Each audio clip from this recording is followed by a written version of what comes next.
रमजान का महीना आते ही पूरी दुनिया में तरावीह की नमाजों का एहतमाम शुरू हो जाता है। रमजान के महीने में पढ़ी जाने वाली ये नमाज न सिर्फ नेकियों का जरिया है, वहीं इससे जिस्मानी तौर पर इतने फायदे हैं जिन्हें देखकर आज वैज्ञानिक भी हैरान हैं।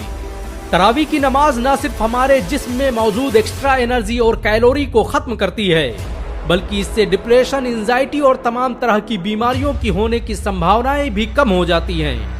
पूरा दिन भूखा रहने के बाद जब हम इफ्तार करते हैं तो हमारे जिस्म में एक खास किस्म की प्रक्रिया होती है जिससे ग्लूकोज, प्लाज्मा और इंसुलिन का लेवल बढ़ने लगता है और तरावीह की नमाज का वक्त आते आते ये अपने उच्चतम स्तर पर पहुंच जाता है।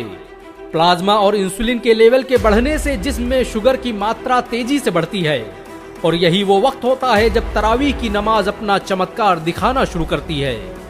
रमजान में पढ़ी जाने वाली तरावीह की नमाज आज पूरी दुनिया की मेडिकल इंडस्ट्री के लिए शोध का विषय बन चुकी है।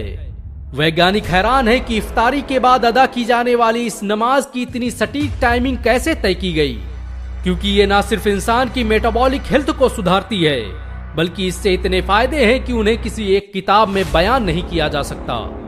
अमेरिका के मशहूर डॉक्टर हर्बर्ट बेंसन के मुताबिक तरावीह की नमाज न सिर्फ मेंटल हेल्थ को बेहतर रखती है, बल्कि ये डिप्रेशन और तमाम जहनी बीमारियों से बचाती है।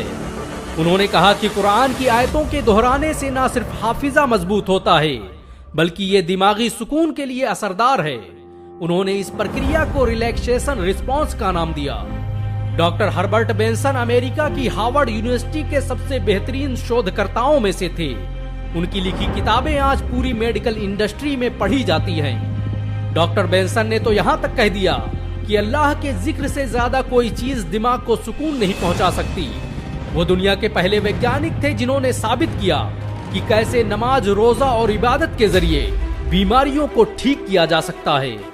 तरावीह की नमाज न सिर्फ दिल के पंपिंग सिस्टम को मजबूत करती है, बल्कि इससे ब्लड प्रेशर और ब्लड सर्कुलेशन को नियमित रखने में मदद मिलती है। जो लोग लगातार 30 दिनों तक तरावीह की नमाजों का एहतमाम करते हैं, उनमें कंसंट्रेशन और दिमागी बीमारियां नहीं होती।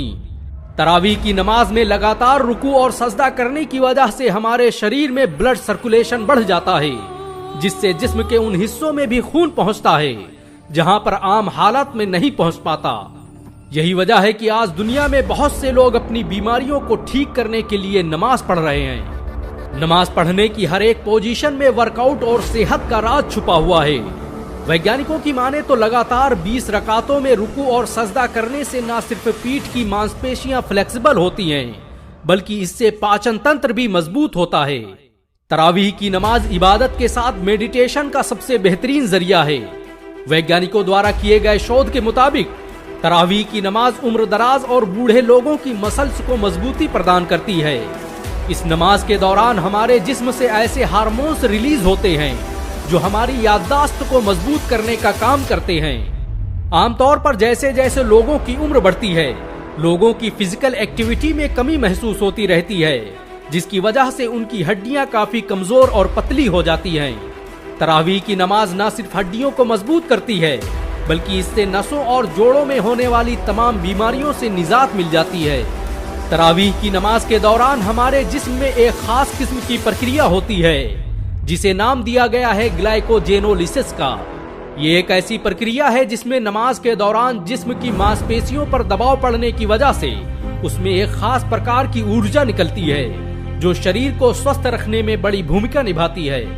अमेरिकन हेल्थ रिसर्च सेंटर द्वारा जारी की गई रिपोर्ट के मुताबिक जो लोग नमाज, रोजा और दीगर इबादत करते हैं, उनमें दिल की बीमारियों के होने की संभावनाएं काफी कम हो जाती हैं और खुदा पर यकीन न रखने वालों में दिल की बीमारियों का रेशियो 60% से अधिक है। वैज्ञानिकों की माने तो 5 बार नमाज अदा करना हर घंटे 3 मील जॉगिंग करने के समान है। लगातार 20 रकात नमाज पढ़ने की वजह से न सिर्फ फिजिकल फिटनेस को बनाए रखने में मदद मिलती है, बल्कि इससे भावनात्मक रूप से मजबूत होने के साथ इंसान की उम्र में भी इजाफा होता है। हाल ही में अमेरिका की हार्वर्ड यूनिवर्सिटी में 1916 से 1950 के दरमियान तालीम हासिल करने वाले 17,000 छात्रों पर रिसर्च की गई, जिससे पता चला कि जो छात्र एरोबिक एक्सरसाइज या नमाज जैसी इबादत करते थे, उनकी मौत की दर नमाज न पढ़ने वाले छात्रों की तुलना में काफी कम थी।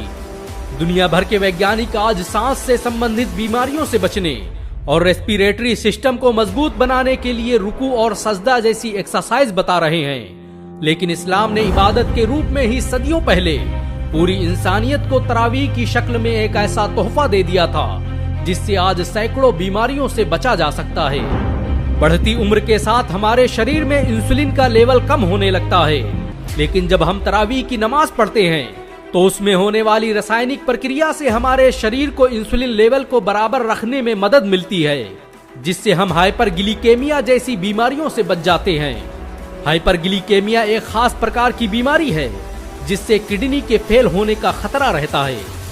आज दुनिया की बड़ी बड़ी वैज्ञानिक संस्थाओं और मेडिटेशन सेंटर में हर 2-4 घंटे में एक्सरसाइज करने की सलाह दी जाती है, लेकिन इस्लाम ने आज से 1400 साल पहले ही मुसलमानों को 5 वक्त की नमाज के रूप में एक ऐसा तोहफा दिया था जिससे न सिर्फ इंसानों को ज़हनी सुकून मिलता है बल्कि वो दुनिया भर की तमाम बीमारियों से भी बच जाते हैं। बेशक इस्लाम के हर अमल और कुरान की हर आयत में इंसानों की कामयाबी का राज छुपा हुआ है। अल्लाह ने रमजान के रूप में हमें ये तोहफा इसीलिए दिया ताकि हम खुद को गुनाहों और बीमारियों से पाक कर सकें। और आज 1400 साल बाद वैज्ञानिक रमजान में पढ़ी जाने वाली इस नमाज की अहमियत को मानने पर मजबूर हैं। वैसे इस वीडियो को अपने जानने वालों, परिवार और दोस्तों में शेयर जरूर करें। क्या पता आपका एक शेयर किसी की जिंदगी बदल दे। इन सब के अलावा आप एक काम और कर सकते हैं और वो है इस वीडियो को 1 लाख लाइक तक पहुंचाने का। अगर एक मुसलमान होने के नाते आपको गर्व महसूस हुआ हो तो इस वीडियो को लाइक और शेयर जरूर करें। ऐसी और वीडियो को देखने के लिए हमारे चैनल को सब्सक्राइब करें, घंटा जरूर दबाएं।